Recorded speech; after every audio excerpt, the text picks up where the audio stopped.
In most states and jurisdictions, it is against the law to cross private property to avoid an intersection or traffic jam. It is unknown whether it's against the law in the Virgin Islands, but unlawful or not, it's dangerous. And clearly, the VIPD sees the danger.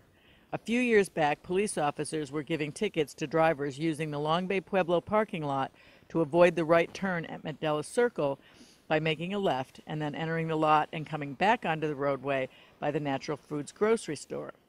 The VIPD has solved that problem by blocking that exit.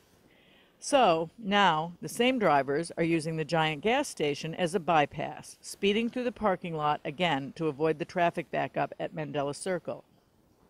Some even turn right on the other side of the lot, though there is a sign that says no right turn, and for a good reason. Police officers who were approached by employees at the gas station about the problem were allegedly told they couldn't do anything until there was an accident.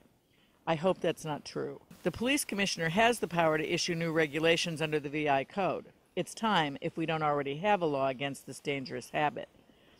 But there's a lot more to consider. Under the broken window theory, which worked effectively in New York City according to many criminology experts, when you tackle the smaller antisocial behaviors, graffiti, garbage, scofflaws, misdemeanors, as turnstile jumping in the case of New York City, which could be likened to cutting people off in traffic and speeding across private property to avoid traffic on St.Thomas, the other larger, more dramatic crime seems to automatically diminish. When I was lamenting the gas station dilemma to a local businessman, he told me quite righteously that I do that too, and then proceeded to blame his disregard for safety by using private property as a bypass on taxi drivers, who he rightfully said blocked the eastbound left lane on Veterans Drive going into Mandela Circle in an effort to pass the traffic back up in the right lane and then re-enter the right lane just before Mandela Circle. This inappropriate, if not illegal, habit causes tempers to flare and fender benders at the very least. But it also sends a visible message that it's okay to cheat.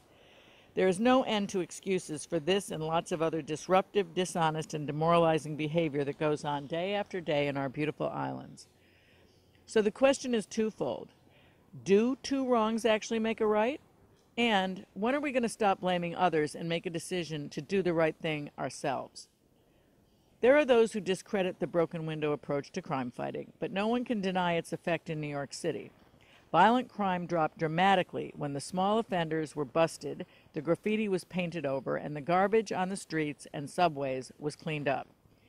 But even if you want to disbelieve in the broken window example, wouldn't it still be nice to live in a community where we are not in a constant state of stress over the little things that we can actually do something about as individuals?